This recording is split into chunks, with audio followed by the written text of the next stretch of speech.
So good evening, good evening. We are back again. It was a great evening in the end on Saturday evening because we went top, and then it was a great evening yesterday, seeing them two play out in a draw. Big up to Rance as well for the raid. Appreciate it, bro. Big up to everyone who came over from Rance's channel as well. Make sure you sub to this one. Make sure you sub to Jez, Arsenal History and More, Matty's channel, Southern Guna, Kenny Kem 1972 on Insta. All links are pinned in the live.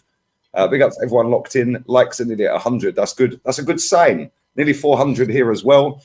But yes, we're going to dissect our goalkeeper for the game. We're going to go through the positives. We're going to talk about Porto, potentially Tomiyasu and Timber as well. We could talk about if we get time. But Jez, isn't it nice to sit there on a Monday knowing we're top of the league and we've all played the same amount of games? Oh, big smile. No doom and gloom. I mean, to watch that game yesterday afternoon, I wasn't really being a neutral because we were involved, because it's a big difference for us. But I wanted a draw. I called it 2-2, 1-1. Yeah, take the point, mate. And we're sitting pretty at the moment. Just a shame we've got no football now to the 31st. Well, we have tomorrow night, but league football, which concerns me a little bit. Because I don't think at this stage of the season I'd like to see us have that amount of time off. But we just got to get through it, and maybe the boys will go back out to Dubai, have some more Salt Bay. I don't know. But loving it at the moment, loving it. And let's continue onwards, because every game now is a cup final. There's no doubt about that. So, but very happy at the moment. Before we go, don't be timing out anyone who's putting Ramsdale is great in the chat. Yeah, big up to Mo for sending them over. Yeah, he told us to say, he told his people to say that. Yeah, so if you have timed anyone out, untime them or unban them. Big up Footy Judge Mo as well for the raid. Big up, bro. Appreciate it. Make sure you sub to Footy Judge Mo as well. He's got good content over there every day, so make sure you check him out as well. But yeah, man, Matty, we did the watch along.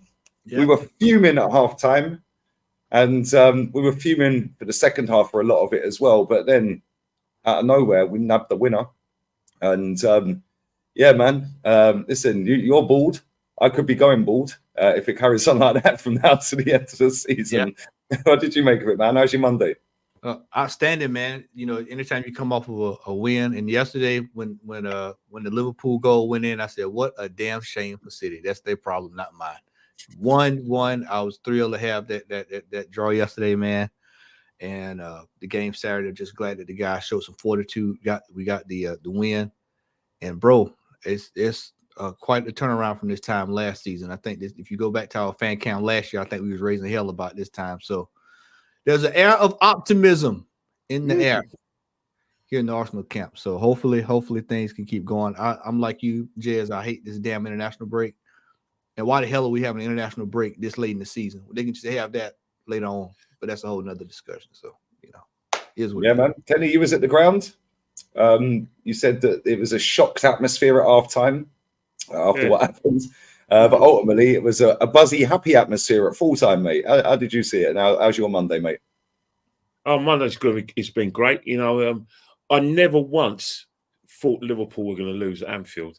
I think people have got very short memories. Let's not forget. Had Trent Alexander not hit the bar, they would have beaten us at Anfield, and they were a better side in setting off at Anfield, and they smashed us to pieces. They did the same City, Gary Neville calls Anfield the washing machine, and it is a washing machine. It's so difficult to win there. It's no disgrace losing. Diaz had his shooting boots on. Liverpool might have been top of the table by 2 points, but it's been a good weekend for us because we're top. But this is where the fun starts. There's only a point in it for between the three teams. So I'm not counting my chickens in terms of Aaron Ramsdale. Well, I did warn you, and I just think that the friends of Aaron need to just disappear, just lay low. Just have a day off. We don't want to sort of like see tweets of we're with you, Aaron, and the whole club behind you. No, mate. Let's talk about the players that are playing. Forget him. He's had his fun. You know, he's had his games. You know, how many clean sheets did he get? Yeah, a couple of clean sheets, but you know, we lost with him in the team. You know, we nearly lost. We nearly dropped points at Brentford. Got smashed by West Ham. You know, so I'm sure he's proved his manager wrong by being dropped. Yeah, man. Big ups to Connor as well. Can we beat the quarters teams if we beat Porto? I'll save that for the end, mate, because we're going to keep Porto towards the end, yeah? Because obviously that's tomorrow, but we will touch on that, bro. I'll leave it starred as well, mate. But thank you. Make sure you sub to Connor's channel as well, CMO Sports. But yeah, big up for that, bro. Appreciate it. But yeah, let's delve into it. We were doing a watch along. We're sitting there. Could have had a cigar on the go if 29 had scored that one-on-one he had. But we were dominating. They didn't really do anything. If we're being completely honest, we were fairly comfortable. In fact, we were very comfortable. And then this goalkeeper happens. I've seen people saying the back pass to him was stupid. No, it wasn't. We've been doing that back pass to goalkeepers all season. The goalkeeper that we actually have in goal that couldn't play in that game wouldn't be dallying on the ball and taking that long. And if he did, he would be fully aware that Wissa's running in on him. So he probably would have either spun him and passed it back to the person who passed it to him, or he would have just hoofed it anyway. But we were sitting there in absolute disbelief on that watch along, and I was like, what is this guy doing? I didn't see about 1 million replays. I can confirm, guys, there was no pigeon on the pitch. No. Yeah, there was no, I repeat, there was no pigeon on the pitch. So you can't blame that. He was then, I don't know, just for me, an absolute disgrace when we won it, sorry. Giving it all of that to the Brentford fans. Yeah, full-time whistle goes. Yes, obviously happy we've won the game. Of course he would be. But his celebrations, mate. This guy, bruv, has got no self-awareness whatsoever. Yeah, and for me, Jez, yeah, I can't wait till he's gone. Yeah, people are saying, yeah, but Ramsdale, you know, he's made about the same amount of mistakes as Raya. That's a load of rubbish. I don't know what game these people watch. In the whole game, people just say, yeah, he made a good save from Tony. Excuse me? Yeah, cool, good save, whatever. Yeah, the fact that Tony's even trying to lob him from that far out tells you he don't rate him. Yeah, because I ain't seen Raya getting lobbed from 40 yards out. We've seen this guy get lobbed last season against Sporting. Yeah, and Raya's probably further off of his lane. I ain't seen anyone try and lob Raya this season from 40 yards. Not only that, he made another save. I can't remember who it was from, but 1-0. Straight at him, but it was a decent save. But it's just, for me, just makes the defence panic. And there's no coincidence that we looked a little bit all over the place at times in that game when he's in goal. Yeah, whereas when Raya's in goal, I just think, yeah, cool, we're sweet. I don't panic. The first few games that Raya came in, yeah, he did make mistakes. And I'd imagine that he's made them mistakes based on the fact that, number one, he's moved up to a massive football club and he's got a lot of our fans in the ground singing Ramsdale's name. Yeah. And number two, he's under pressure to deliver now. Yeah, whilst that is happening. So he was going to make some early gaffes. Since then, he's been decent, mate. But talk to me about Ramsdale, mate. Seriously, I was sat here in utter disbelief. Oh, yeah, Mudryk did lob him, to be fair, but that was a cross. And I was like, what is he doing? I mean, he had no awareness that player was coming in at the back of him, right? And he just panicked. He takes a touch and he stood there and bang, it's in the net. And I'm like, what the hell are you doing? I went mental. I won't lie. I was watching that on a watch along with the Yeti, and I was going absolutely mental. And it was just ridiculous. I don't know what he was doing. I really don't. But you're quite right. When he's in between the sticks, he seems to give this sort of panic aura to our defence. To me on Saturday, they looked disjointed. They weren't the solid back four that we were getting used to. And I'm sorry to say it, I rated him when he came. I thought he was decent, but I'm sorry, I have to put it out there. Raya is better. I can't take anything else that anybody can agree with on it. And sorry, Ramsdale, you got to go, mate, because you're just not the levels. If you cannot concentrate for 95 minutes in a football match, then you shouldn't be doing your job, because at the end of the day, that could have cost us big. And I can't put up with a goalkeeper like that, mate. Sorry, just not levels. Not good enough. Yeah, don't forget these 2 back passes as well from Ben White inside 30 seconds of each other. Yeah, that both went either side of him.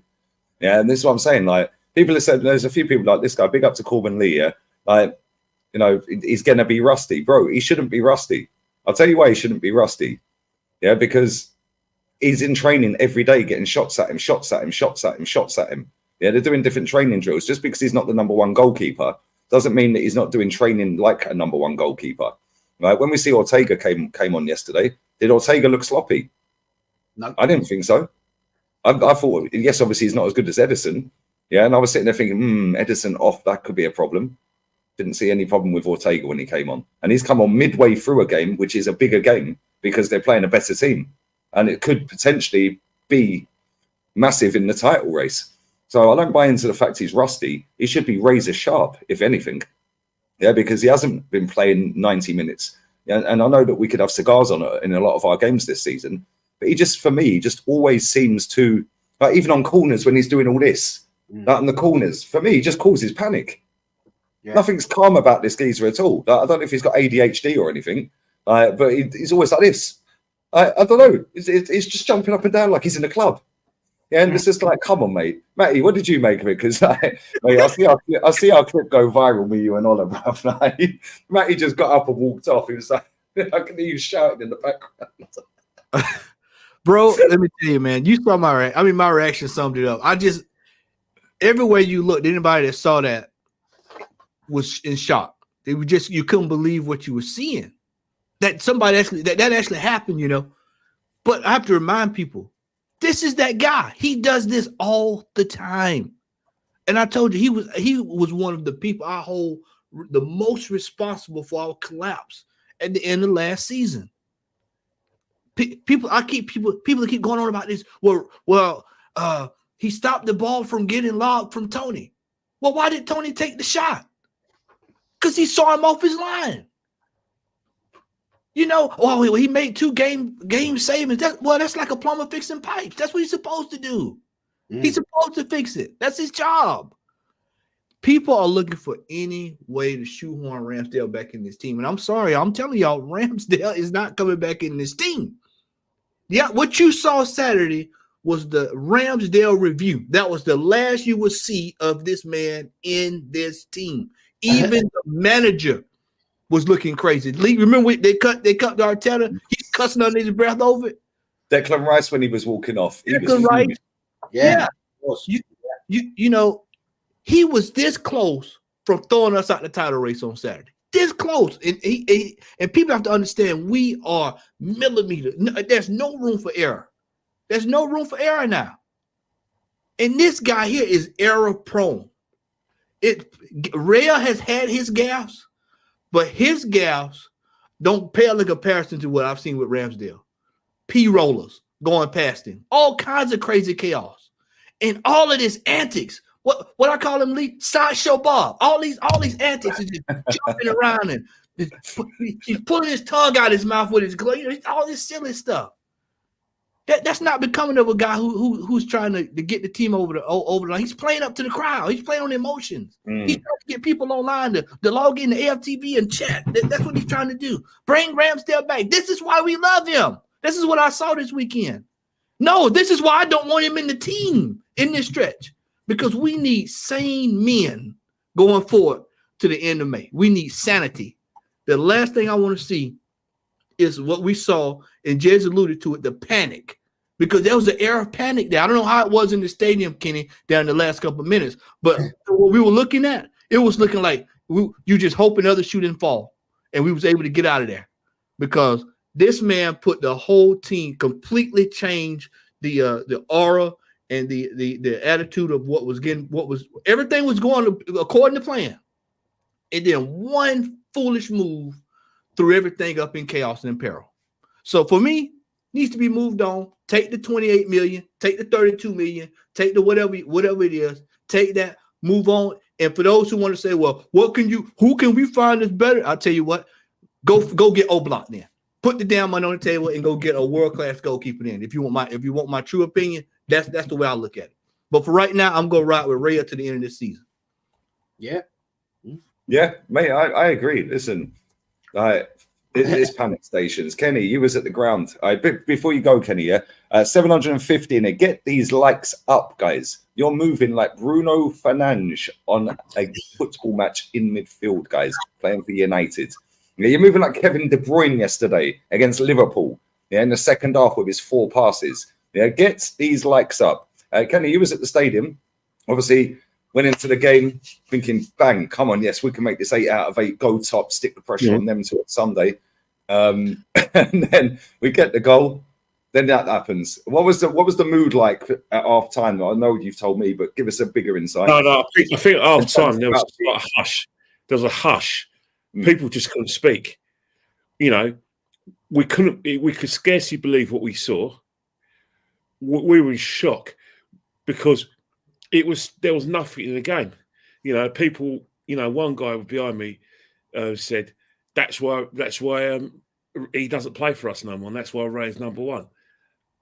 But you know, it's one of those things where it took like Brentford's goal and for the remaining 3 minutes of injury time for people to actually speak, and then we went, oh my god, did that just happen? And we weren't even slagging him off. We were just like resigned to the fact, that this is what we're going to get with him. But one thing I would say is that last week's show, and when I was on another podcast, with you, Jez, and I was podcast with Dan, I just said, I remember saying, I hope he doesn't do enough damage, and that we still come out intact, because that's Ramsdale all that since he's been at the football club. And I say it on a footballing terms. This is not personal. This is just footballing facts. As long as he's in goal for us, the opposition is always in the game. They're always going to, get chances. They're always going to be on the counter attack because his kicking is dreadful. Yeah, there was this great throwing, where he put Trossard through. That was fantastic. But his general kicking, his general position brings the opposition back into the game, and people just don't seem to like it. But these are just facts. Brentford did the homework on Ramsdale. Remember, we've played Brentford 3 times. The cup game, they did cup game. He was shaky when it came to crosses. The league game at their ground, he did something similar. Jaminho, he did something similar at Ramsdale at Brentford. He got lucky. We pulled him out of the fire. He was a bag of nerves, and we had some fans blaming the manager, saying that's why he's making his mistakes, because the manager's done that to him. He got rid of him and promoted Ray over him, and it's made him nervous. It's not the reason. It's not the fact that Ramsdale isn't good with his feet and he's not a normal number 1. It's the manager's fault. They were saying that at Brentford away in the league game when he was doing this. So it's not a shock that Brentford are going to think, right, Arsenal have been playing really well and they've had no weaknesses, but hang on here, they just changed goalkeeper. Yeah. If we're gonna get anything from the game, we're going to target Ramsdale. So, for instance, whenever he did his cleared his lines, they always made sure that they attacked the ball. Tony made sure to attack the ball because they knew that if they attack the ball and won the ball, they'll be on the attack. Or when he's trying to, when it's a short back pass, they're on him. Or when he's off his line, they're on him because they know his weaknesses. There's a reason why this guy was left out, and people can complain all they like and talk about, like, how do I say it? They can be, like I said, patriotic towards a fellow Englishman, or they could just be jingoistic, whatever word you want to use. The fact is, watch the games last season, watch the Southampton game, watch the Aston Villa game, watch all the games where we conceded goals, and you'll find that he was part of the problem. Watch the Man United game, the game that finally got him out. Just look at the chance that Martial had when it was his clearance, went straight to a Man United player, to win the ball, win the second ball, 1 turnover, 1 pass, and Martial's on goal from his kick out. And that's why he got dropped, but they don't want to listen. He is the weak link. Let me tell you something now. Me, on my fan cam view, on Saturday, the first thing I said, one of the things I mentioned was that it's not an issue of whether he's a good number one. Right now, it's whether he's a good number two.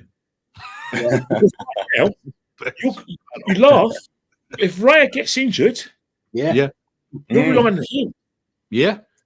You're relying on him, who's average with his kicking. His positional sense isn't the greatest. The opposition now feel they can get it. They're in the game.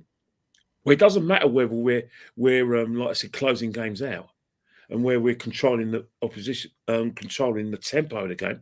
The only reason why you're able to control the tempo of matches, i.e., how Liverpool do it and how City do it, is because you need a goalie that's good with his feet. Raya was good with his feet. So what's happened? It keeps it ticking over, passes to a red shirt, and then we're able to control possession. The opposition's not in the game. Whether people like it or not, that's the facts. Right, when Ramsdale's in playing, the opposition's in the game. I'm sorry, friends of Aaron, enough's enough. Just accept it. He's not good enough. No. Accept it. Let's move on. He's no good saying, "Oh yeah, I'm with Aaron," and posting social media tributes of we love him, or replaying videos on your your mobile phones of players run up to Aaron, blah blah. Well, yeah, he is part of the team. But the fact is, the manager has been tracking Raya for about 3 or 4 years now. These are facts. Ramsdale was never the number one, but he was given an opportunity to stake a claim, make the position his own, and he blew it. He blew it. So, at the end of the day, these Aaron Ramsdale fans who are now coming to the party, just remember one thing. You accuse us of not putting the club first. You accuse us, but just back him. Just back him. Yeah, not backing the manager, not trusting the process. You accuse us of being disappointed when we win. Yet you guys, the minute one of your little darlings got left out, you had the audacity to try and educate me and saying that he's a top class keeper and that look at the saves he's made, look at everything he's done for the club, and that what are you talking about? And then you pinpoint every mistake Raya's made. Yeah, but you tend to overlook the fact that defensively a lot better. There's no we rarely get counter-attacked when Raya's in goal because he doesn't give the ball away. You overlook all of that because what you did is you put the fact that you're proud to have an English goalkeeper at a big club, our club, and you forgot about what's best for the club. Yeah, he's off his line, but he doesn't let the opposition back in the game, Firmino. He doesn't give the ball back to the opposition where they have turnovers and they start having chances of goal. He doesn't have a situation where Brentford players were targeting Ramsdale. We were getting counter-attacked because our goalkeeper kept kicking the ball to the opposition. How many times have you seen it, Firmino, when Ray's done that? In all the games you've seen this season. You're talking about Luton game. Yeah, we battered Raya for that. But another phase of the game, which you cannot... And the Spurs game, the first goal that Spurs scored kicked off on him as well. Another phase of the game, which you can't disstand, is giving the ball to the opposition, creating pressure. If the opposition has the ball, then you're immediately under pressure. You now have got to think in a defensive way. Now, if your goalkeeper keeps on giving the ball to the opposition, then I'm sorry, then he's part of the problem. He's got to go. Because, Firmino, that's modern football, all right?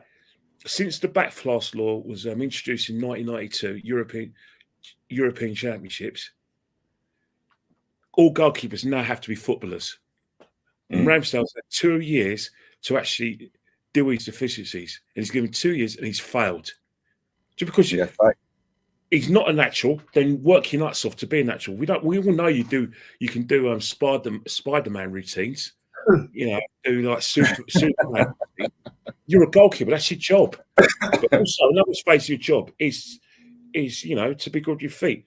And the fact is, just like Joe Hart, they have basically pissed their opportunity up the wall because they couldn't and wouldn't improve with the standards of modern football, i.e. being good with their feet. So it's tough shit. If you're not good enough, off you go. We're Arsenal. See, the thing is, they're paid employees. Listen, it's always a great debate on this goalkeeper situation, but it comes back to the fact that did we need a goalkeeper? well, if we get over the line this season, then it's worked, isn't it? Yeah. And if we stay in it right till the death and don't get over the line, well, I'm not saying that's progress or success, because it ain't. I want to win it. I mean, if you don't win it, ultimately we've done the same as last season. Yeah, but if we stay in it right until the very last game or the last one game or whatever, yeah, then you can look at it and say, well, the manager was right in picking another goalkeeper that's took us all the way. Yeah, all the way, right? And if you actually look at last season, yeah, and the games he's played this season, yeah, I think he's played 5 league games this season. I think we've kept 1 clean sheet. Yeah, we've got the best defense in the league. Yeah, but he's been in 5 league games. In fact, I'm going to check it now. I'm going to check it right now while you guys smash these likes up. Make sure you go to the pinned comment as well, guys, yeah? Make sure you follow Jez, Matty, and Kenny. All their links are there, right? Premier League games this season. Forest, we conceded. Palace, we kept a clean sheet. Fulham, we conceded 2. So there's 3 games in 3. Man United, he played and conceded 1. Yeah, so... And he probably should have saved that, although Saliba was at fault for showing him inside. But the keeper probably should have saved it as well, although it was a good strike. So either way, that's 4 goals conceded in the first 4 games of the season. After that, he then played against Brentford, kept a clean sheet. So he's played 6 and kept 2 clean sheets. And he's played 7 league games. Hang on, hold up. 1, 2, 3, 4, 5. Sorry, 6 league games. And he's conceded 1, 2, 3, 4, 5 goals in 6 games. 5 goals in 6 games. If you actually look at our goals against, we've conceded 24 goals in 28 games. And this guy was conceding nearly a goal a game. Yeah, but then you go back to Raya. Raya was at fault for 2 or 3 of the goals against Luton.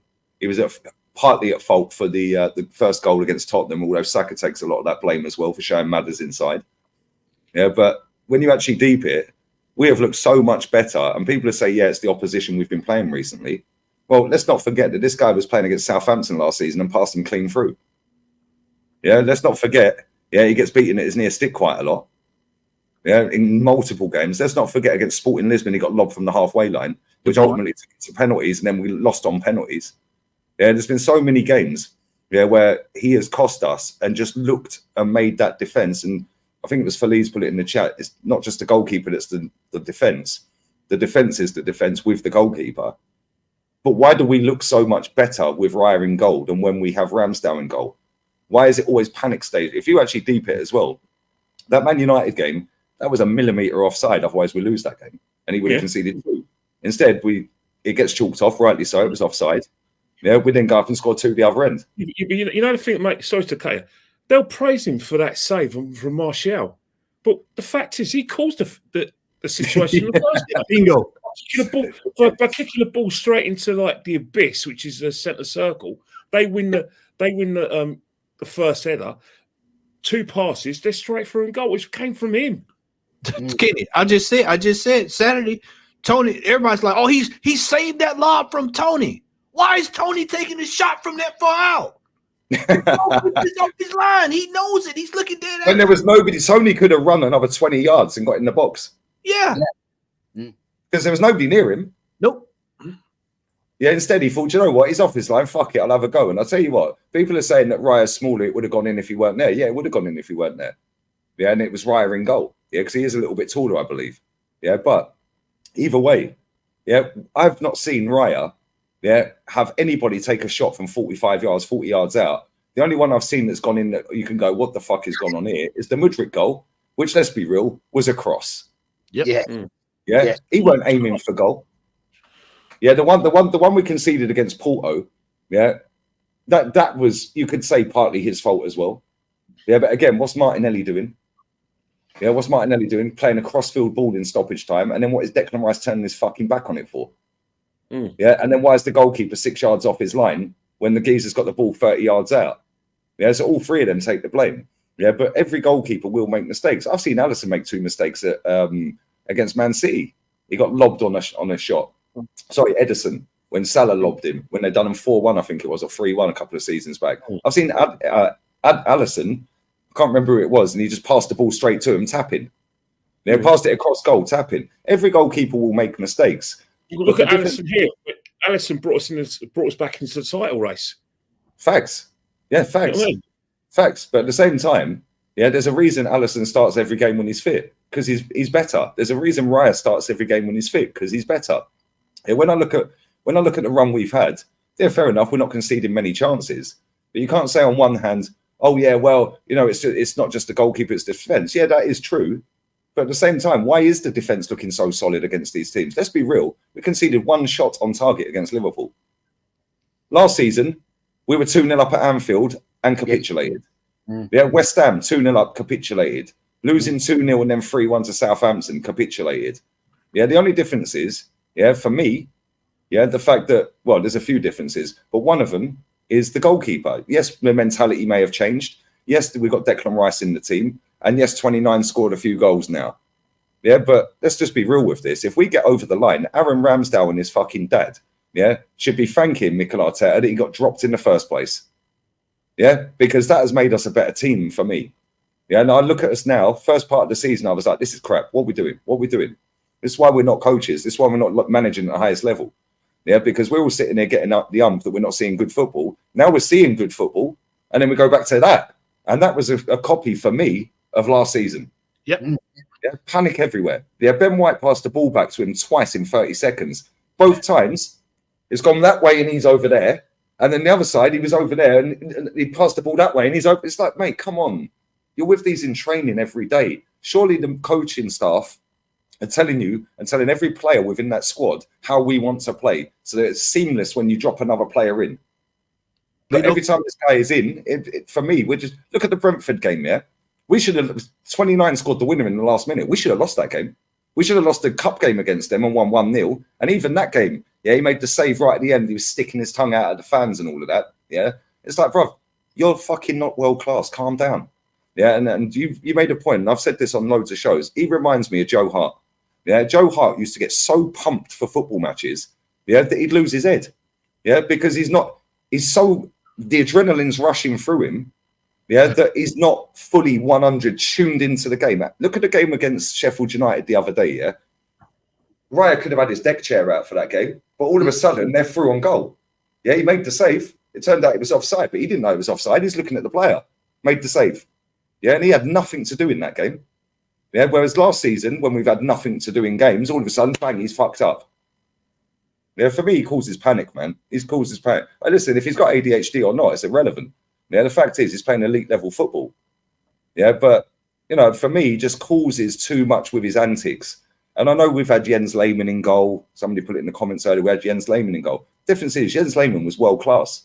Yeah, he was. Yeah, so you could make up for him fucking running out a goal or getting done by Frank Kadru when we were 3-1 down and 1-5-3 against Middlesbrough. Yeah, because it's Jens Lehmann.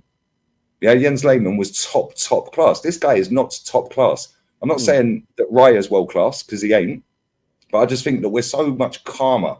You ain't seeing him playing fucking giving it all the big uns to the fans, like the opposition fans.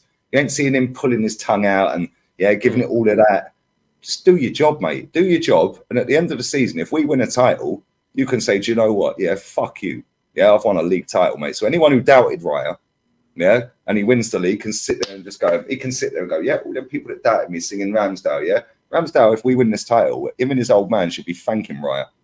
Yeah, and he should be thanking Arteta because he'll get his move somewhere else and quicker the better. But anyway, but they won't go on podcasts at the end of the season celebrating if we win a trophy. No, of course they won't. All these people that are friends of Aaron, mate, will be going, oh, good luck, Aaron. Goodbye. Thanks for the great time. Great times. You bottled a 93% title, bruv. Yeah, good times. Good luck, Aaron. Yeah, get out of here. Anyway, that's enough of the negative stuff. We're going to move on to the positives because there was some positives. And big up to Edu sucks toes. If Arsenal can't beat Porto, sack him. But they won't. Big up, man. Oh, Edu sucks toes, bruv. Have a word with Edu. Big up to Lee, Matty, Jez, Kenny. Without them, Arsenal is Kai. I don't know what that means, bro. But thank you anyway. And get these likes up, guys. 900 people in here nearly. Not even 300 likes. But Jez, there was some positives. Ben White, Declan Rice again, played extremely well. I thought our captain was quality in that first half. Less so in the second, but I wouldn't say he had mad drop off. He was just so good in the first half. He had to play again equally that good, and it's not very easy when they're trying to come out and the goalkeepers put you in the mire. But yeah, we did concede. We got the job done. 29 probably should have been sent off for a dive, although the first yellow probably weren't a yellow card, so maybe balanced out. But what were your positives out of that, mate? Oh yeah, I thought Ben White was exceptional. I gave him man of the match in fairness on your player ratings. Two great crosses, two great finishes from like those goals, and yeah, I mean, it gets better and better with Declan Rice, doesn't it? You know, I think that guy is levels. I seriously do. I'm happy to see that Havertz is now starting to score. He seems to have a lot more confidence. He seems a lot more confident on the ball, but he seems to show he's a little bit more confident now, and that can only get better. You know, £65 million, we all doubted it, and but I did say there was $60 million down the drain in that, yeah. I did say there's a player in there somewhere, but you know, hey, what do I know? But no, it was good. I mean, yeah, we got ourselves in the crap through our goalkeeper, but Odegaard, absolutely quality in that first half. As you say, he did drop off a little bit, but he was still in there. But again, in the games I've been watching of him recently, he is absolutely playing brilliantly.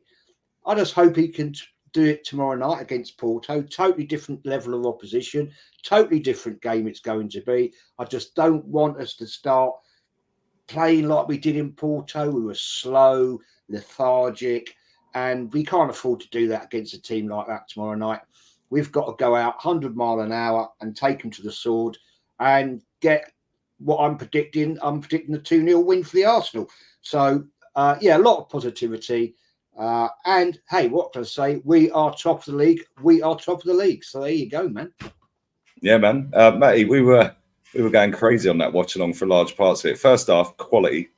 Yeah, just chilling. We're thinking, okay, cool. We'll come out second half. They're gonna have to come out, and then we're just go and wallop them. It didn't pan out like that, mate. But what were your positives out of that? Oh man, it was 29, brother Havertz. I'm coming up clutch, man. Another week, and as I stated before, you know, I just wanted to keep scoring. Just find ways to score. You know, I don't care how you scored it. Just put a goal in the net. You know, you had Ben White, 2 superb crosses, 2. I do remember last year all of us saying he does not belong in the center. Keep him on the right, and it looks like we are right, and it shows that Ben White, man, is growing on that side. And I tell you, man, Declan Rice, $100 million, man. I'm telling you, boy, that is highway robbery. We got away with a good piece of business there, man. It's funny because you know we talked off camera last week, but I've seen a lot of it today, and there's a lot of Arsenal fans not comparing Declan Rice to Patrick Vieira, but they're saying he's the best that we've had since Patrick Vieira. And I distinctly remember us having that discussion Saturday, and it's good to see that you have someone that's as I would say, just rock solid. He's a workhorse. He's dependable. He's everything that you would want in a leader of a team. When you look at someone that can lead a team to a title, he's someone that can do it. He led West Ham to a European trophy last year, so he comes with pedigree, and that's something that we've lacked in this team for years. What I would have paid to have had him in the team when we had Santi Cazorla and those guys in the team, you two were having a whole different discussion about, you know, Wenger probably would have still been here if we had Declan Rice in the team. What we would have done to have him in the team last season, mate. Yeah, we probably would have won it last year. Yeah, we probably won a title last year had we had him. And I told you that, Lee. I said you replace him with Granit Xhaka. We're having this whole different discussion about that game on Saturday. But Declan Rice, man, is a man's man, and pause, because I know he's a man's man, and he gets the job done, man, and he's exactly why I was glad we spent that money on him, and why I encourage when we see quality players that we know for a fact can help this team. I'm all for spending the money on those players. This is why I say get the quality, man, and worry about everything else later, because quality shows up when you need it. It always shows up when you need it, man. So for me, man, I was thrilled with those with Ben White, Declan Rice, and Kai Harris's performance. And two, let me give some love to this defense, because I said on my fan cam, and I'll say it now, this defense this year has been completely rock solid. That's something that me and Kenny and Lee and Jez were on about that towards the end of last year. We were leaking goals, just leaking them last year. And then this year, we're shutting up shop. And that's exactly what I want to see coming down the stretch. You're getting absolutely ripped in the chat, mate. It's not $100 million for Rice. It's 130 apparently. God damn it, y'all know what I mean. y'all know exactly what the hell I mean. They don't miss a trick, mate. They don't miss a trick. They've been watching us for over a year. They know what I mean. No, you're right. Listen, lads. Yeah, I think Declan Rice. The fact, listen, we've obviously seen his quality. We watch every game. Yeah, but for the fans of rival teams or other teams that don't watch every game and they just see highlight reels or they just see the odd match here and there, the big games when they want to watch them on Super Sunday or whatever, yeah, like they'll sit there and only see a quarter of what we see, let's say. Yeah, but the fact that no rival fans or other teams' fans are mentioning his price tag, yeah, it tells you how good he's been. Because there's other players like Anthony, yeah, at Man United, he's getting ripped every time. Yeah, 90 million. You know, you've got other players, Caicedo, Enzo, 100 million plus, and it gets called out every time Chelsea play a game. The fact that nobody's mentioning his price tag, yeah, it's testament to how well he's played. And listen, I love him. I think he's absolutely class. But Kenny, you're obviously at the game, yeah, and obviously you see a bigger picture of the game, unless you were watching in game mode, which fucking hell, don't ever watch it on. I don't, for the first 30 minutes, right? Yeah, they've put this new game mode camera. Yeah, so there was 2 Arsenal games on, one in game mode, yeah, and one in normal mode, which is normal cameras. I'm sitting there, it was like being at the game, yeah, but you couldn't see over the other side of the pitch. Yeah, that's cool when you're at the ground. Yeah, but when I'm watching on TV, I'm like, yeah, but obviously you're at the ground, and I want to get your thoughts on the positives, obviously.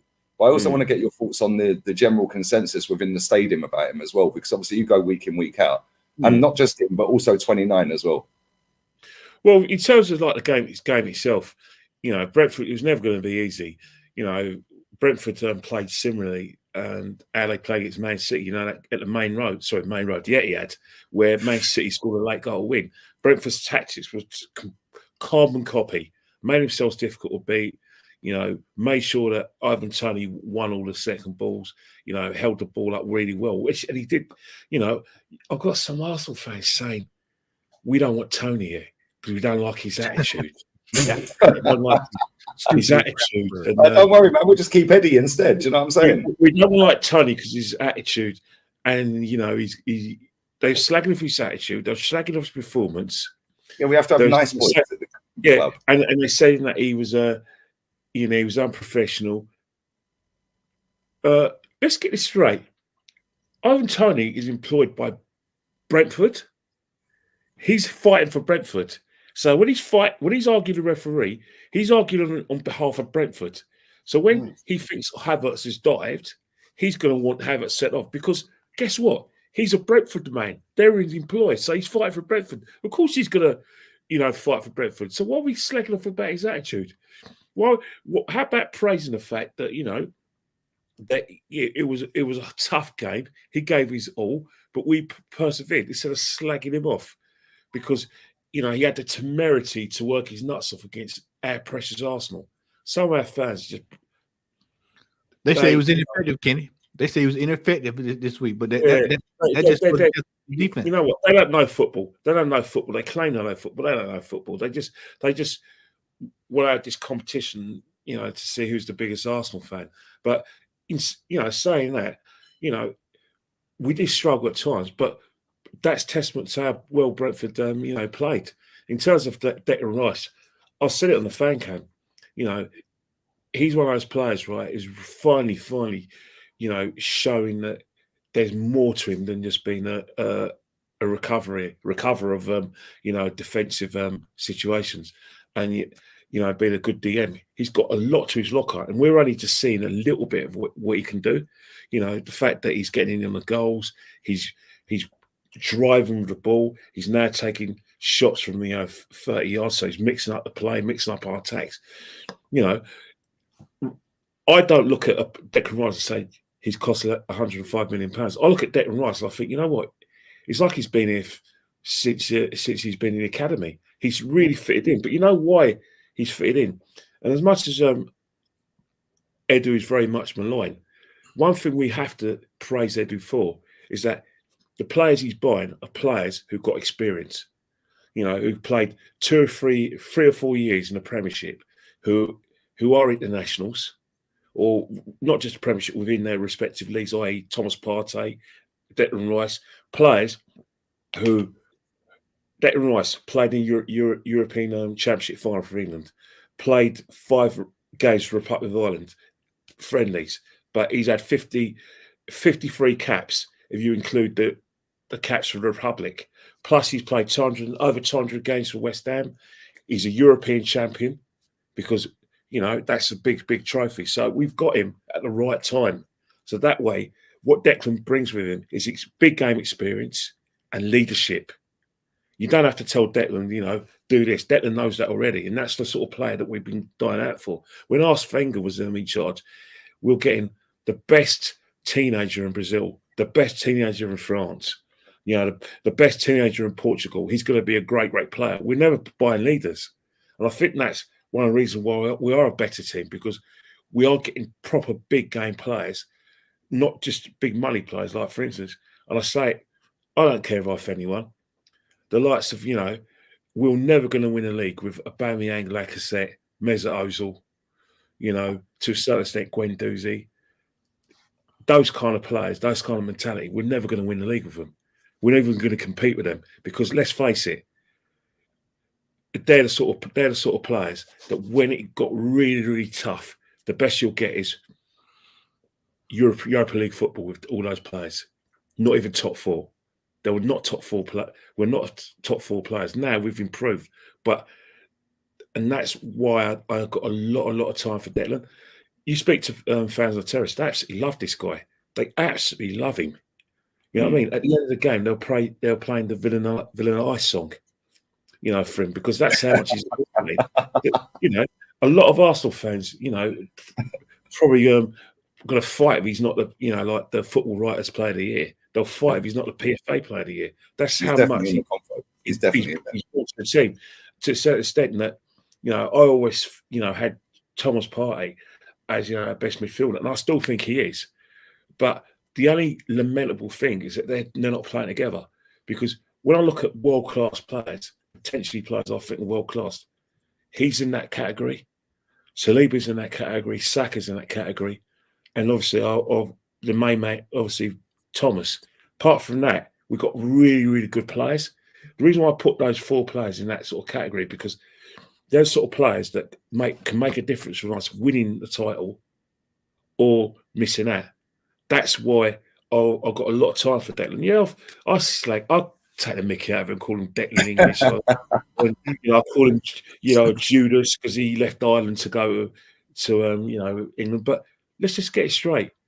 You talk to a guy who was brought up in Finsbury Park, who went to Catholic schools in North London, and all the lads, dare I say it, the white lads, were either Italian, Irish, Portuguese and Spanish. So I'm sorry, I'm probably more, because of my upbringing in North London, I'm probably more Irish than English.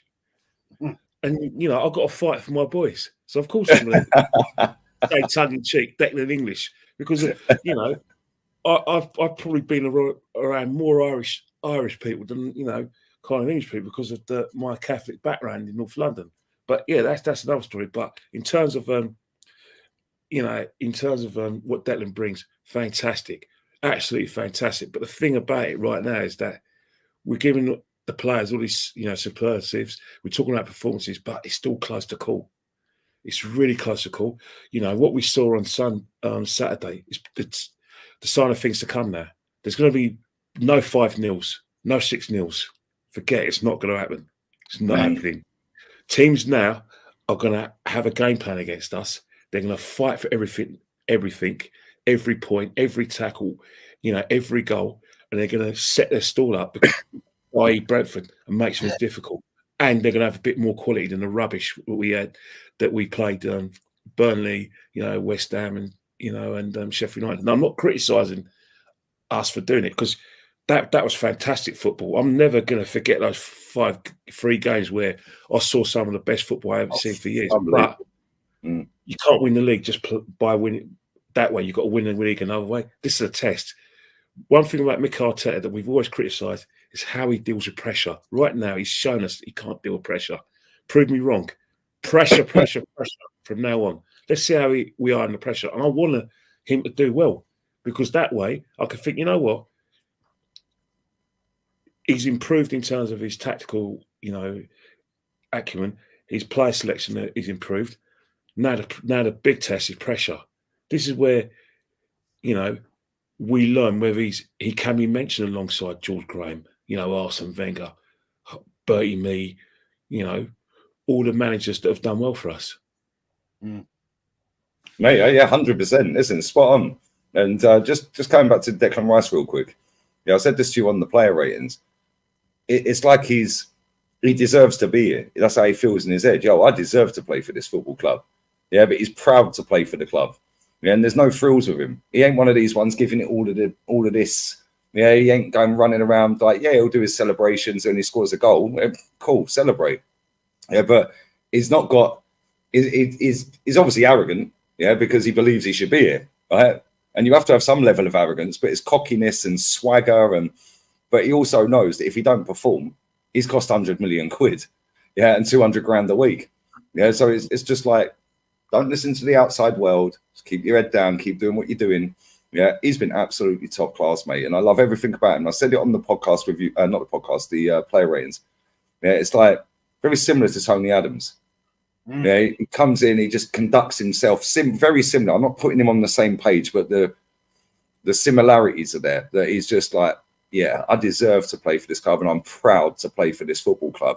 And for me, you said it, Jez. He is our captain. Was it you that said it? He is our captain. That was me. Oh, it was you, mate. Sorry, it was you. Yeah, he is our captain. It's not Odegaard. Odegaard's the captain with the armband. Yeah, but he is our captain. Yeah, look at his response when we conceded that goal. Yeah, he was walking off the pitch, muttering, stumbling, mumbling under his breath. Yeah, he was fuming. Yeah, and like you guys have all touched on, this guy has actually captained a team, albeit, it's the Conference League. Still got to win it. They ain't won nothing since 1980 against us, funny enough. 1980. Yeah, they haven't won anything in my lifetime. He captained them to win. And not only that, he got them to a semi-final the year before in the Europa League. Right? And listen, for me, when I see it, that's why I've got the shirt now. Big up Jay and his old man John. Yeah, they bought me the shirt because I was like, if we sign Declan Rice, I don't believe it. Because I was like, that's a player we need. Yeah, but I wanted him and Caicedo. Obviously, Caicedo's fallen off a cliff at the minute. Yeah, but Declan Rice has been, for me, our best player this season.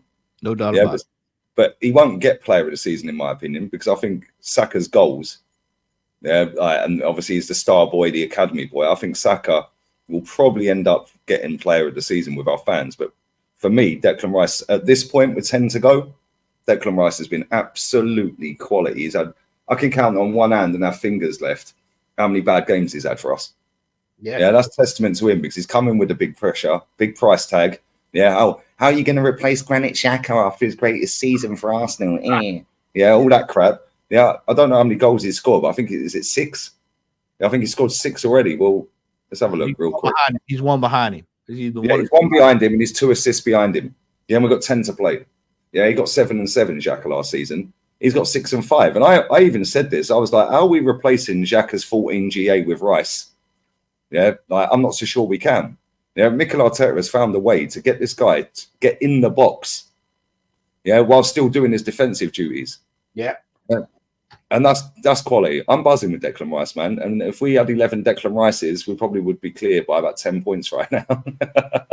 But I'm just looking at the Prem table real quick. Our goal difference is 11 better than Man City and 7 better than Liverpool. Yeah. That's massive.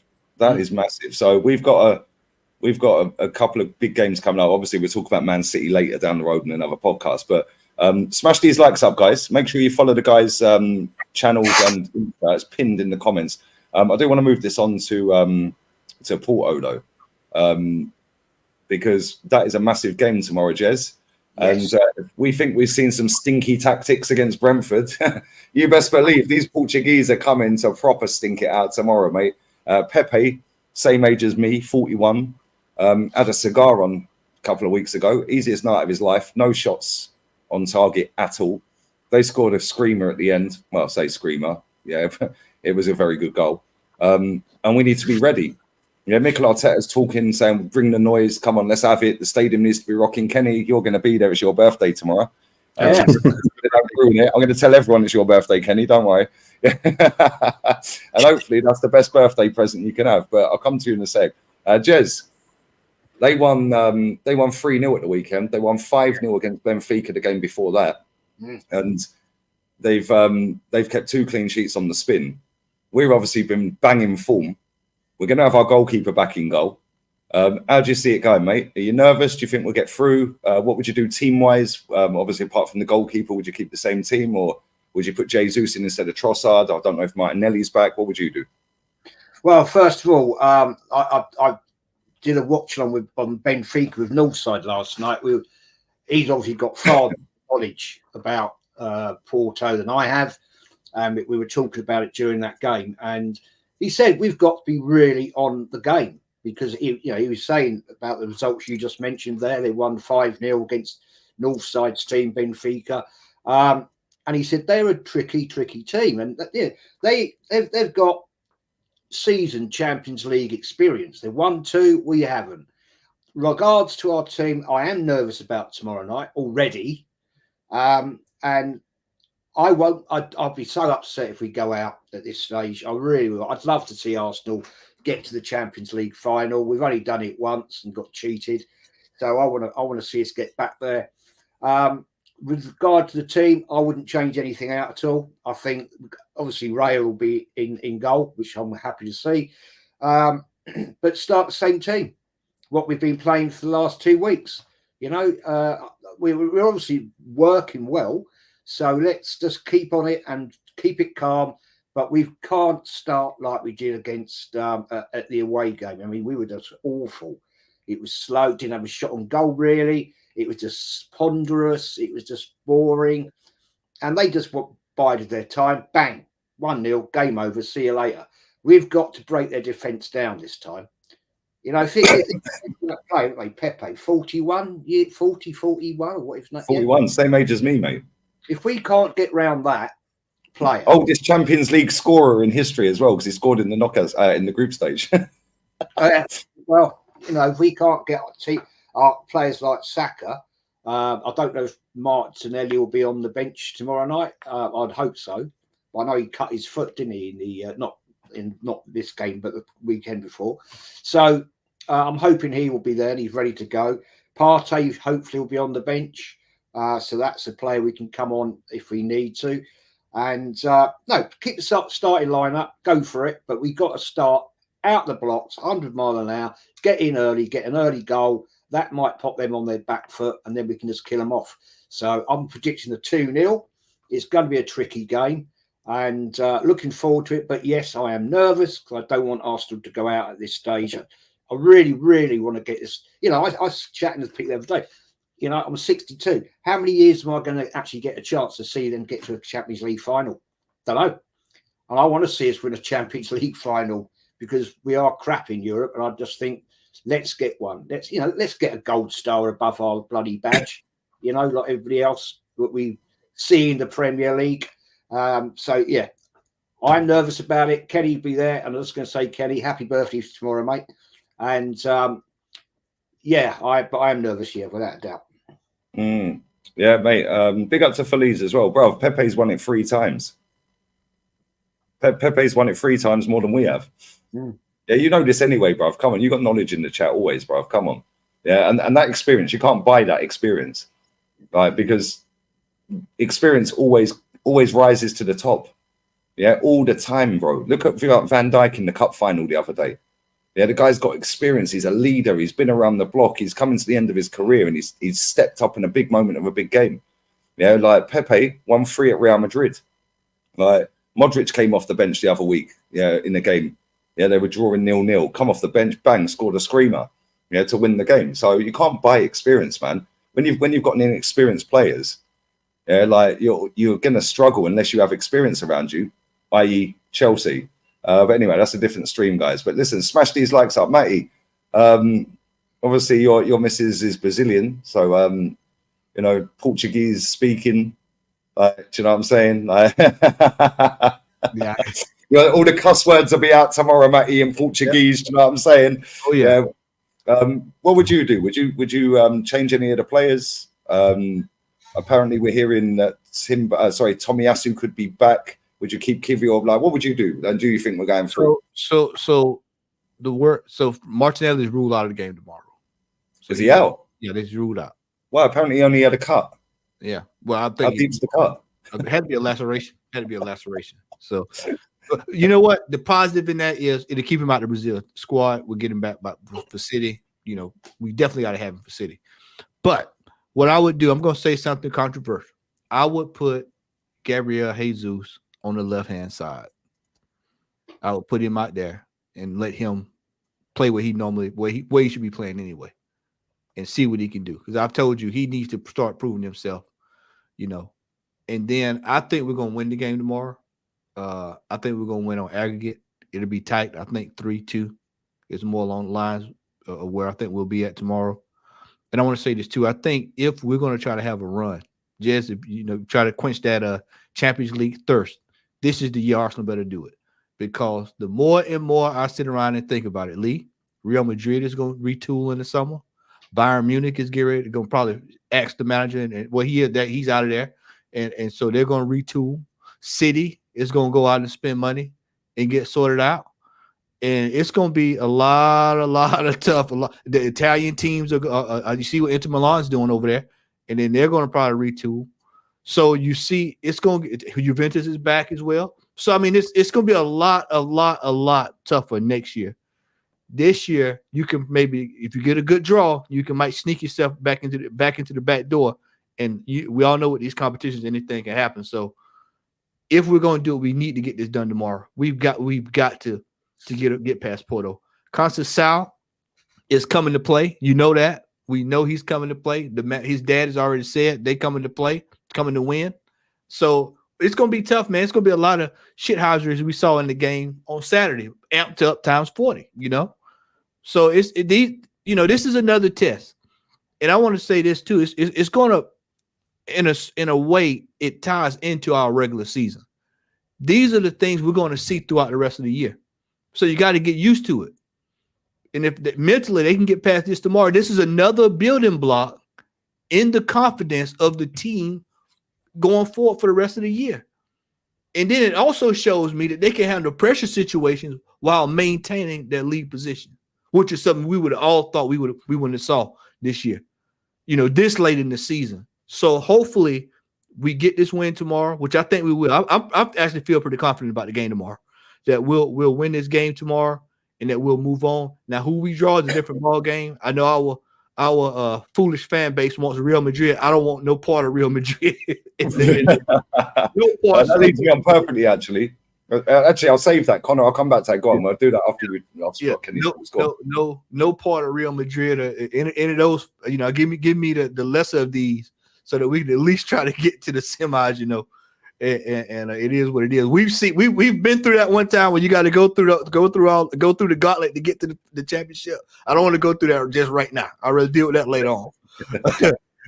But I think we'll win tomorrow, and hopefully we can put the game away early. Hope we can put this away early, and the energy and the emotion, because the emotion is going to be high tomorrow. I will say the crowd. I have a feeling the crowd's going to turn up tomorrow. They're going to be amped up. It's $60 million drain and all this in full force tomorrow. So, and hopefully he scores tomorrow and adds another notch on his resume. Yeah, big up, man. All right, listen, get these likes up, guys. Make sure you're smashing these likes through the roof. Kenny, obviously, like I said, you're going to be at the game. It's going to be your birthday. Well, it's someone else's birthday as well. Yeah, it's my youngest brother's birthday tomorrow. Yeah, your youngest brother and another person from, like Washington, D.C. I believe you're good friends. Yes, yes. Let's carry on. What would you do, mate? And obviously, you're going to be looking forward to the game. We've done these Champions League nights, lads, and it's long. It is long, especially when we know what's going to happen, don't we? season teams. I know exactly what's going to happen. I'm going to get to my seat, and I'm either going to see a flag or an A4 piece of paper that's either going to be red or white. Sorry, red or white. So that's do you remember Atleti in the Europa League? Do you remember Atleti? We were waving the silver and the red foil, and then we battered them, and then Koscielny happened. We know the clubs will do it. Obviously, 2009 as well, in the semi-finals of the Champions League. I think a lot of people stuck the flags up certain places when Ronaldo scored that free kick. 40-yard free kick against Almunia.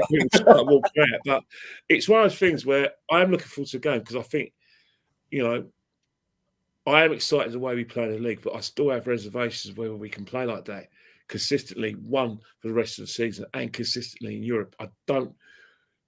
It does worry me where we can play it over 2 legs, but with the home game where it's a one-off game, there's no harm in us trying to up the tempo, but it's not going to be easy because, as I said, Porto defended really well and played really well as a team, whilst we struggled with the tempo. There's a few concerns as well.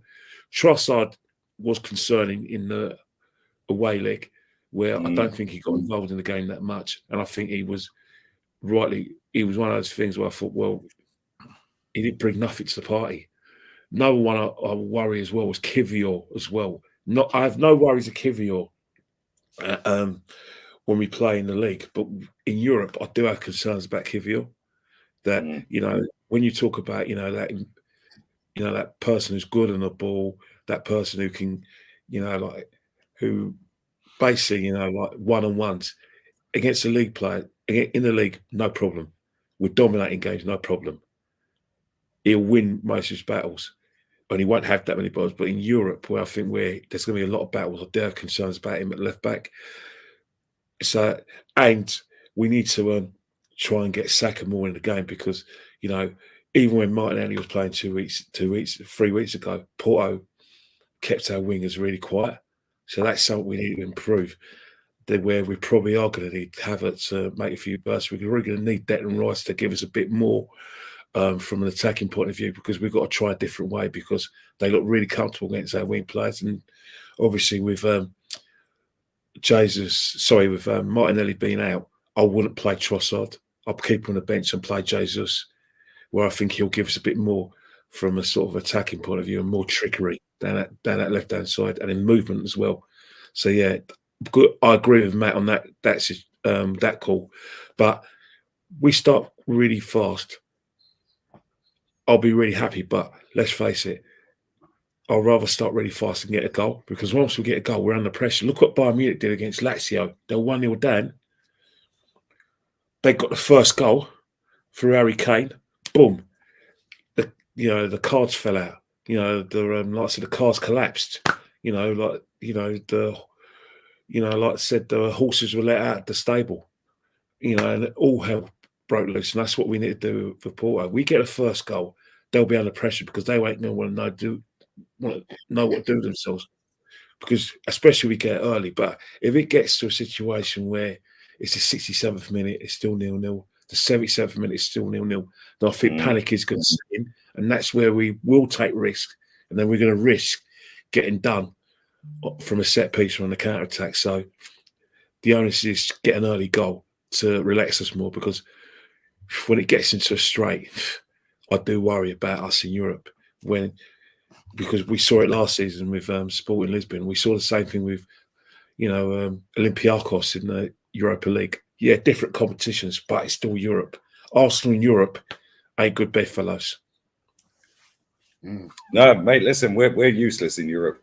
I want to move on before we wrap this up. Listen, it's over 700 people still here. I'm kind of nervous for that game tomorrow. And I know that if we do get knocked out, but it was our first time back, guys. I don't want to hear no excuses. Oh, we can concentrate on the league. I don't want to hear none of that. Yeah, if we get knocked out tomorrow, that is 4 knockout stages in Europe that this manager's knocked us out of at the first attempt. well, not the first 10. We got semi-final, didn't we? But Olympiacos knocked out at home. Villarreal knocked out because we didn't score at home, 0-0. Sporting Lisbon knocked out at home on pens. And if we get knocked out at home again, yeah, that's quite worrying, mate. Yeah. I looked at the league table for Serie A a minute ago. Juventus have gone from being way clear in the top of the table down to third. And then AC Milan are 16 points behind Inter with 10 to play. Yeah, so Inter Milan are 1-0 up against Atleti. They're now going to Atleti. If anyone can shithouse their way through a game, it's Simeone. Not Inzaghi. Well, Simeone and Inzaghi can as well. But for them, they could be dark horses in this competition. They got to the final last season. Yeah, not only that, they only need to win 5 games out of their remaining 10. They're champions. Yeah, so they can kind of then go, yeah, whatever. We've won the league. Yeah, if they get past Atleti, we do not want to get into Milan in the next round. As for Atleti, yeah, they're the only team that have beaten Real Madrid this season in all competitions. Real Madrid have lost twice this season in all comps, and both times were to Atleti. Yeah, they're awful to watch at times, and they've fallen off a cliff recently. Griezmann's been out injured. They lost 2-0 away to Cadiz at the weekend. Like, come on. Yeah, but Real Madrid, 7 wins, 1 draw out of 8 games played this season. I don't want to be getting any of them, if I'm honest, if we get through. For me, Dortmund, PSV, I'll take either. Napoli, Barca, I'm taking either. Please give us Barca if we get through. We will absolutely fucking annihilate them. They are awful. Yeah, and I've watched most of their games this season. They are trash. But this leads me on perfectly. And smash these likes up. Come on, get these likes up, hijo de puta. Connor, big up to Connor. Sub to Connor's channel. Can we beat the quarter-final teams if we beat Porto? Jez, I'm looking at the Champions League list now. Champions League right now. Obviously, we're losing 1-0. Barca are 1-1 against Napoli. They play at Barca tomorrow. Dortmund PSV is 1-1. They play at Dortmund tomorrow. Now, Atleti are 1-0 down to Inter. They play at Inter tomorrow. Man City are through. Real Madrid are through. Who else we got here? Man City are through. Bayern Munich are through. And PSG are through.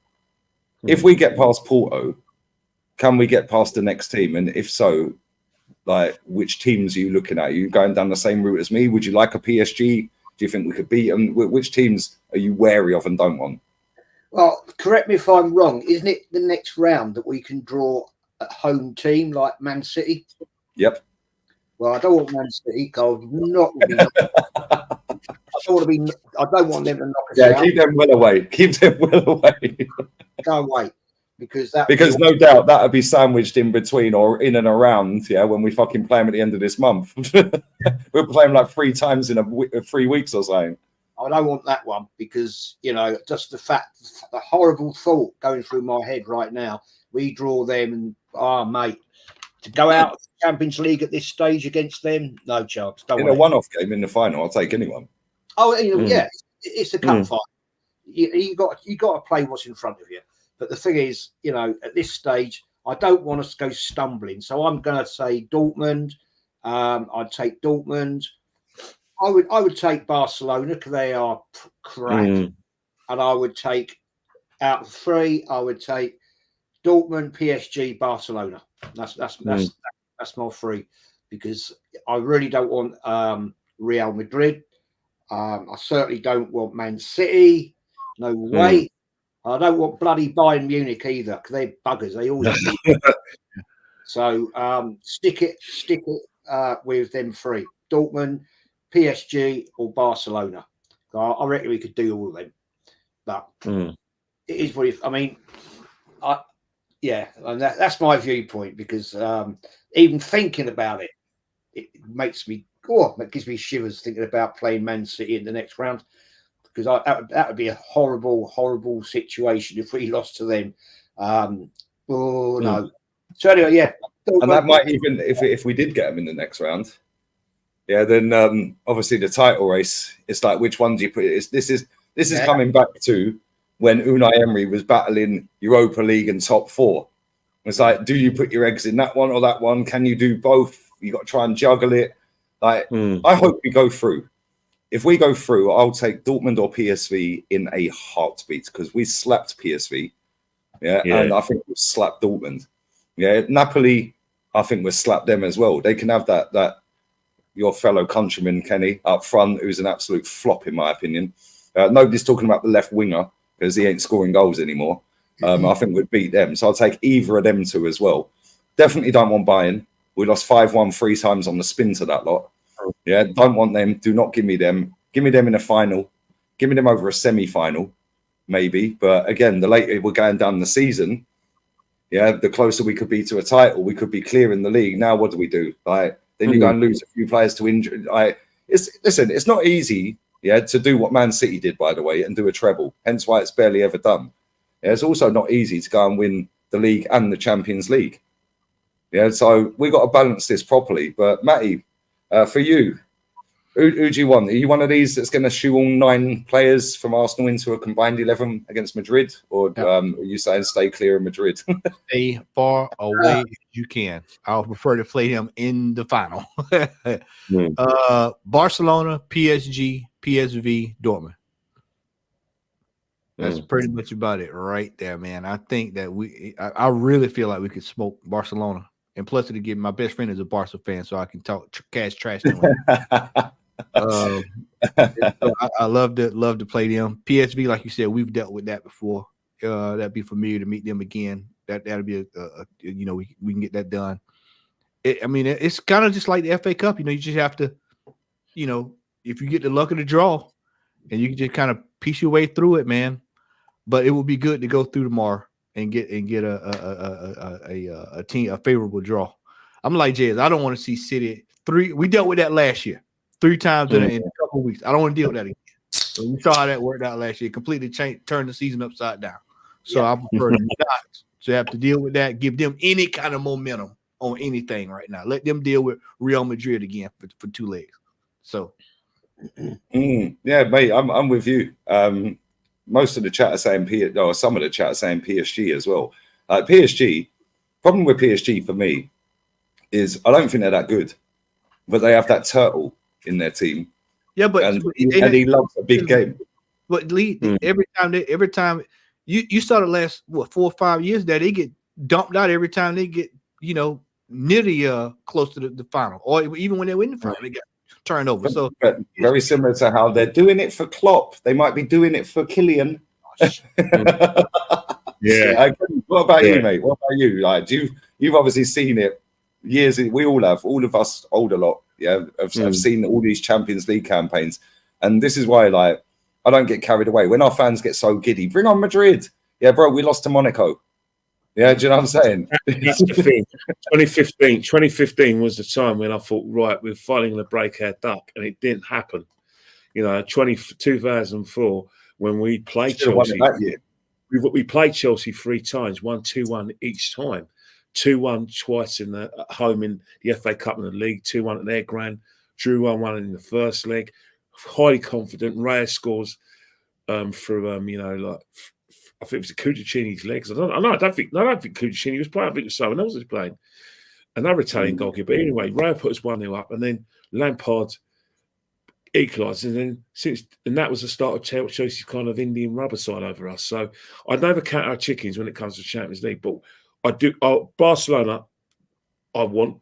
They're not the Barcelona of old. They're just Barcelona light. It's not even Barca light. It is Barca shite. Yeah, that's pretty nice. Dortmund, yeah, I'll take. PSV, yes, I'll take because we already dealt with them. The only reason why I don't want PSG is because I think I'm beginning to see Kylian Mbappe, and he's beginning to do it in the big games. He is the difference. As much as you say, PSG have got a rubbish record in Europe. Well, fingers pointing at us as well. So let's not forget. We people. I'm sure.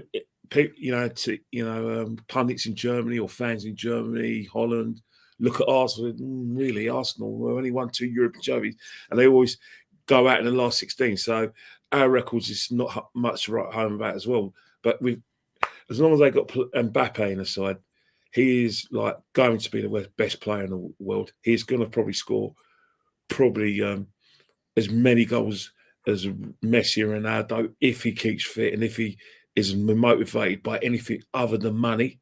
I think he'll be the next Kevin Durant. He's going to the right club to hunt him, bro. Trust me. Exactly. Because they'll be honest. If he goes 10 games without a goal or 5 games without a goal, they'll be booing him out the ground at Real Madrid. But I don't want to play them. I know it's a nice little trip to France, and you're around miles and just get your little boats over. From what happened last time you went to Paris, Kenny? What happened last time you went to Paris for a Champions League game? I don't know.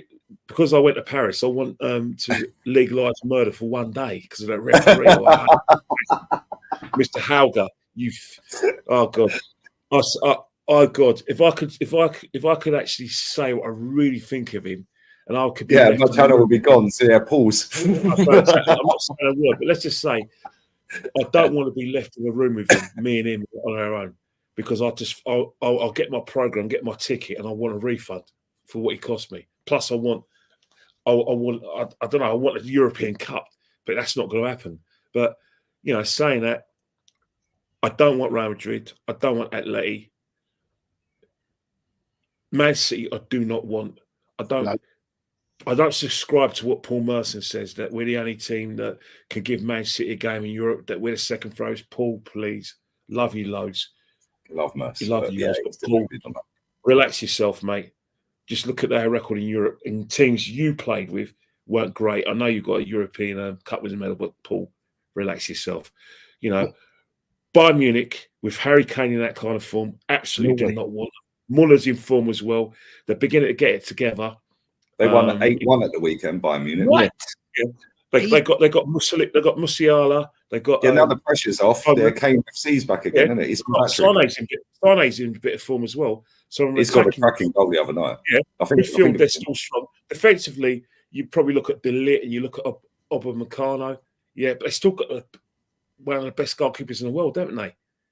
So they when it comes to the Champions League and playing against us, they'll be fully confident, and they will pose as a problem. No matter how well we control games, this is where we could be found out if we play against Bayern Munich and Real Madrid, particularly, and Man City. Yeah, maybe. So those are teams you want to avoid. But the problem is, to win a European Cup, you're going to meet them eventually. So we have to have the same mentality as Spurs had when they played Man City, who alongside Liverpool were the best team in the league. And look what happened. They somehow found a way to beat Man City, kept the clean sheet at the Tottenham Hotspur Stadium, and to this day, I don't know how they managed to. I don't know how they have to sign over Pep every time they play. I don't know. Only they know. Yeah. So that's the whole situation. I'll want to watch all the big games, but in terms of me wanting us to win, I don't want to sound pessimistic, but I'm very, very pessimistic about the way we are in Europe. In fact, I'll go as far as saying if Mikel Arteta wins the European Cup with this team, with this style of play, this will be his best ever achievement in management. He can coach for another 20 years. He can do a Zidane and just go into retirement. Yeah, win the Champions League with this team, that'd be his best achievement. He won't be able to be going up next. The statue will be going up in August. Well, he won't be able to better it. He won't be able to better it because you think about it. This team isn't ready for Europe, in my opinion. Kenny and Pound, I want to throw this out there before we go. One of the things that has perturbed me all season long is I just feel like after this season, whatever happens with the Champions League, whatever happens, we have got to get a better crop of players to help us compete on both fronts next year. Yeah. It's a miracle. It's a miracle that we've been able to do what we've done with the starting line. Yeah, we can't keep throwing cups in the bin, man. We got to win. Our cup record in the League Cup and the FA Cup under this manager, apart from the time he won it, is abysmal. Yeah. So next season, when you look at Liverpool, I know they've got a seasoned manager and they've got some very seasoned players that have actually been there, done it, crossed the line.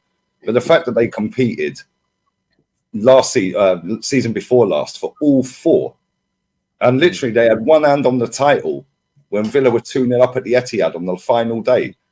Yeah. And then they were in the Champions League final, I think, when a couple of days later.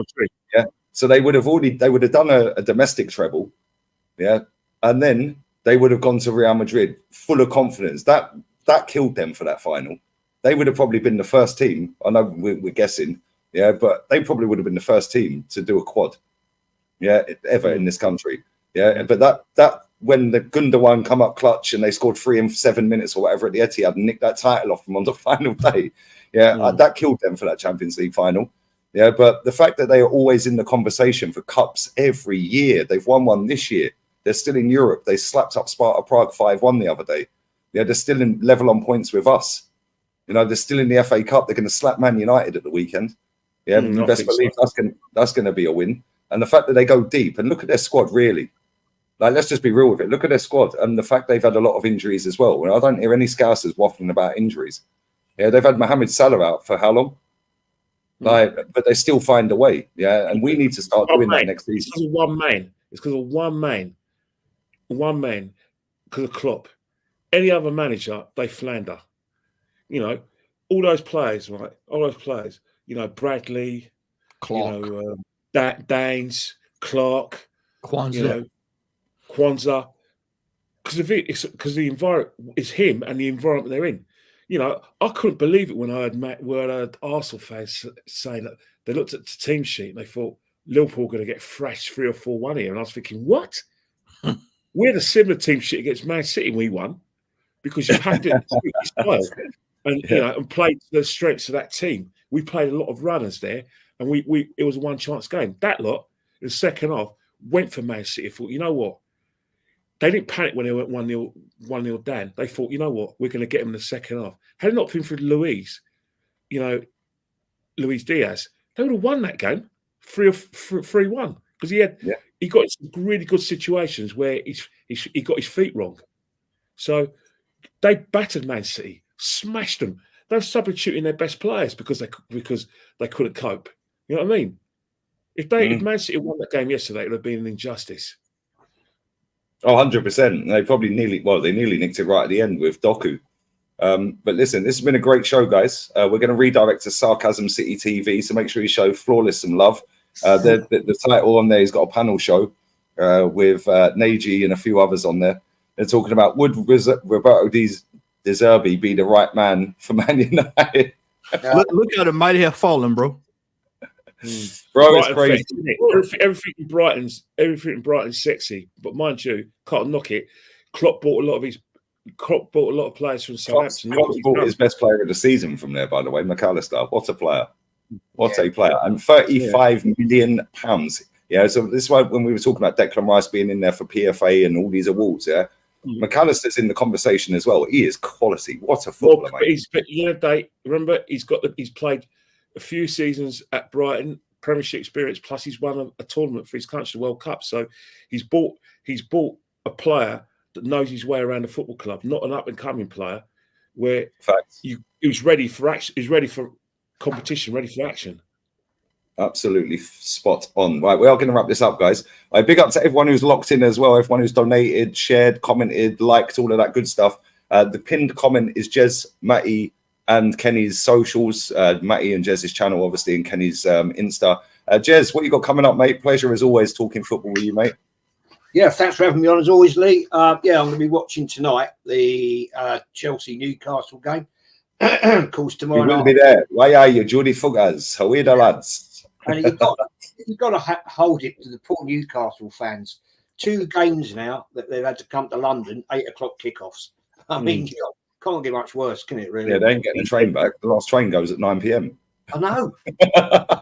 Should Newcastle fund their I think Newcastle are laid on all the coaches. Yeah, when they played us, I think they laid on all the coaches. Even if a fan chooses to drive, at least you've got their details. You know who the season tickets are. You know, because they're all got to be registered. How about paying for their contributing towards their petrol or contributing towards their, I don't care, Kenny. You're an afterthall. You've said this for years. You're an afterthall. You think about that. You won't get more loyal than that. They haven't won anything of great significance for about 54 years, but they go in their droves and they still believe. Help them out with some money, mate. Pay for their board if you're going to have these poor times, and pay for their travel. The least you could do. Yeah. Thanks. What you got coming up, Jez? Yeah, so and then Wednesday night's the weekly chat with Kenny. And Kenny, I was going to show you, I'm going to do a couple of different shows if you're up for it. One about the 89 season, the 91 season, who was the better, and all that. And I was also going to do a couple of cup final ones, some of the iconic cup finals. So that, over the weeks, you know, because obviously no pet. Weeks. I only go back as far as 1972. I was only 2 months old, so I don't remember it. But I do remember the I was talking about the late 70s and the of ones. course, yeah, definitely, yeah. So, bloody hell. We don't want to. Do we have to talk about 1980, 1978? The 81 West Ham. I was going to get a couple of West Ham fans on for that one, so that'd be interesting. I wonder which West Ham fan you're going to get on. I wonder which West Ham fan you're going to get on. You know, it'd be Early Doors and Budgie. Yeah, I know. Yeah, it won't be one that the other channel got on, but anyway, less said about that, the better. Before we get in trouble. But yeah, make sure you sub to Jez. Matty, what you got coming up, bro? Bro, unfortunately, man, look like I might have to work tomorrow, man. So I was checking my phone. Look like I'm gonna have to work tomorrow, so I'm gonna probably miss the game. Still send me the link anyway, but I'll be either way. I'll be listening tomorrow where I'm at. Have my headset in. Yeah, listen, money over anything, mate. Gotta get that bag. You're doing your job, man. So big up to you, bro. Appreciate it, brother. Hopefully this Sunday I'm trying to line up with Anfield Rob. We're gonna talk these last few games here this run in, and we'll chat about that this weekend. And other than that, man, I'll be sitting back chilling. International break coming up. I'll probably be watching Brazil. You know what? Me and my lady there watching her curse and cut the food. You think Northside bad? You ain't seen her when Brazil's playing. quite the treat. It's quite the treat. Make sure you sub to both of their channels, guys. Kenny Ken 1972 is also pinned in the comment. Kenny, obviously you're going to be at the game tomorrow. What else you got coming up, man? Happy birthday, of course. Well, yeah, obviously got massive. I'm looking forward to it. It's European night. I know exactly what's going to. Well, the only thing I know is definitely going. Thanks, guys. Thanks for your messages. Really appreciate them as well. You know, I'm looking younger, I know, but you know, I know I'm going to get. Mate. You aged well, Kenny. Yeah, I'm either going to need a flag. Going to get a flag, which I'm probably going to bring back from one of my kids, or you know, some A4 paper. But you know, win, lose, or draw, I'm sure they're going to want some mementos. But most importantly, it's a test now. You know, we know how good we were in the group stages, but it's a bit difficult in the, you know, like in the knockout stages. Both Porto probably got ambitions as well. Thanks for that, to win a title. But in terms of Wednesday, yes, I'm with Jez. As usual, time 6 o'clock. Dan's invited me as well. He asked about 6 o'clock, but I said, no, man, 6 o'clock's for me and Jez, man. That's our time on Wednesdays. So I am going to be with Dan, but we're going to try and do it a bit earlier before we do our show, Des. But yeah, I'm going to be with Dan. He has invited me, but he's just trying to work out a time. And then if I'm not watching any football, I'm probably going to watch my old YouTube episodes of The Bill. You're nicked. Oh, yes. You're nicked. Right. Yeah, brilliant. Yeah, we're gonna redirect. Make sure you get Sarcasm City up to 10K. He's about 20 subs away, I think. I'm just looking now. He's got 66 people watching, so go and show him some love. Big up Flawless, man. He's got a few Man United fans on there with him. They're talking about De Zerbi as manager. Would he be the right manager for United? So yeah, make sure you go and spam his chat, show him some love, and sub to his channel and get him to 10K. Make sure you follow all of the guys here. I'll be live again about 20 minutes before kickoff for the Newcastle game. Make sure you check out the video I did about Chelsea on Lee Reacts as well. They need to claim their football club back by any means. But we're out of it, guys. Cracking show as always. Adios. Big up to everyone locked in. Ciao.